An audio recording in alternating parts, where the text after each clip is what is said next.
Wow, it's time for another show full of tips and ideas from the sales growth leadership expert, Dean Akers. Known for his experience in hyper-growing companies and creating cultures for high-performance teams, here's Dean. Well, welcome to this week's Sales and Leadership Ninja Show. I'm your head ninja, Dean Akers, and each week I bring you a rant to stimulate your thinking in the realms of sales and leadership. By the way, I want to really thank all those folks that reach out to me every week with emails and I really and handwritten notes and stuff. I really appreciate all the feedback, and I really love the feedback of the companies out there that are using this weekly video/podcast rant in their sales meetings. They're actually playing it at their sales meeting for the 8 to 10 minutes or 12 minutes, and then they dialogue about that afterwards. So, it's on my YouTube channel. So just look it up, but I just want to shout out to everybody that's doing that. Well, today's show, again, all my shows are prompted by circumstance that I run into in previous weeks. And today's show really deals with something near and dear to my heart. And so many people talk about this when they lose a sale or they're on a deal and they get beaten. They've been working on it for a month or two and they freak out that they've lost it. And I would share with you something that's worked for me now almost 40 years. I always look at a sale. If I get it, great. If I didn't, I look at the day I lose the sale as that's the day the sale really starts. In other words, the sale starts the day I actually lose it. And I know some of you watching or listening are going, what are you talking about? How does a sale start the day you lose it? Well, I'm going to give you some thoughts to think about today. Most people work a sale when the sale is imminent, i.e. a lead, somebody told me they're buying, whatever. What I found is those salespeople do okay. Most of them are marginally successful, but my really successful people are very intent and deliberate about the process. So they knew who their customer is. And this is primarily B2B, not B2C, where a consumer's walking in, although it'll work there sometimes too. So what it is when you know that the customer buys and you lose the sale, then I want you to be very deliberate in how this process works. So this is the thoughts I want you to consider. When you know somebody's bought or they could have bought your product, what I want you to do is know that now they will become your customer. So why is it that I say the sale begins when you really just lost it? The reason is their guard is down. That's the best time. That's when you find that they're not feeling like they're being sold. You start asking them questions, getting to know them, and now you're working the process. And the process is getting to build the relationships. When the deal is not imminent, that's when they will allow you inside the tent, if you will, to build the relationship. Now, when you know they're an account that could buy, you know that they're going to buy from you. And at the end of the day, you've allocated this timeline to get the business. And so when people look at sales, they often say to me, well, Dean, they just bought. I go, I know.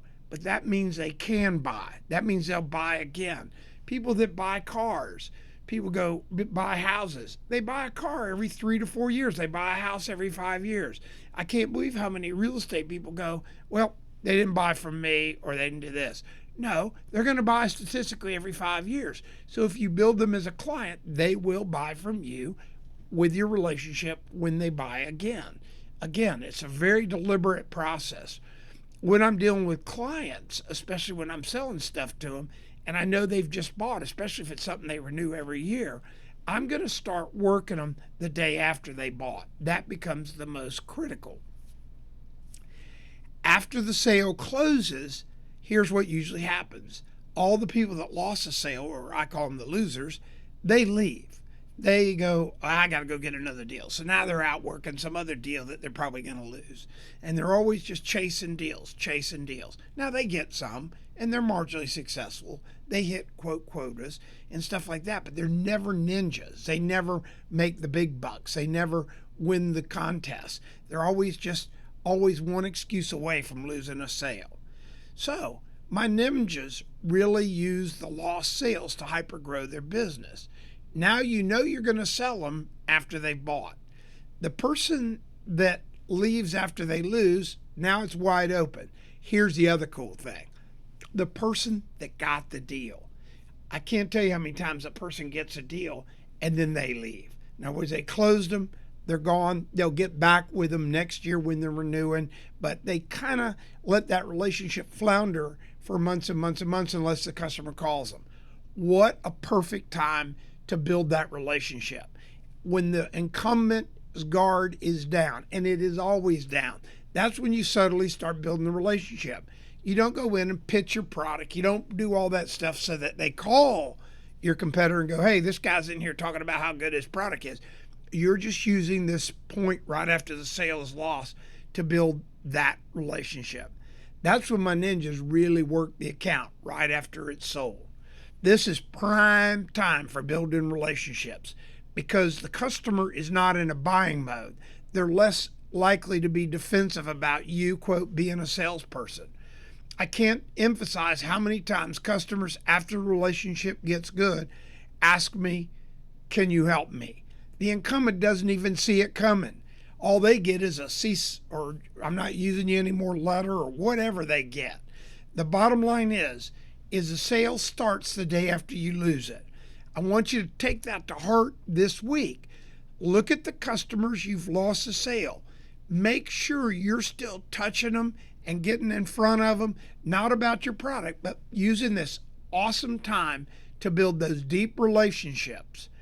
Build those deep relationships so when it comes up again, even if it's 2 or 3 years later, or in the case of real estate, it's 5 years later, or in case of other businesses where the turn is 3 years, they turn, or the contract's up in 2 years, you will be in the position to not bid the deal again, but to win the deal. And when you win this deal, generally, you have no competitors on it.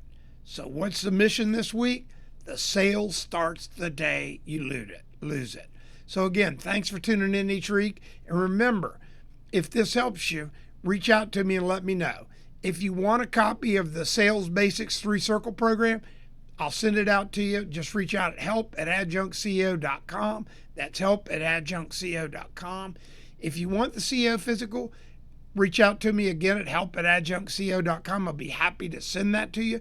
It is on my website. You can go to www.adjunctceo.com or www.deanakers.com. Takes you same place, and you can download it right there. And then if you're in business, I have the organizational climate questionnaire I'll send out to anybody. So again, thank you so much for tuning in each week. Those of you that are watching at a sales meeting this week, I want you to go out and make it happen. And remember, the sale starts the day you lose it. We hope you enjoyed this week's show. Subscribe today to our podcast and send questions or thoughts to help@deanakers.com. Also, visit us at www.deanakers.com to listen to prior shows and view helpful videos. Also, great tips to download. Thanks again. See you next week.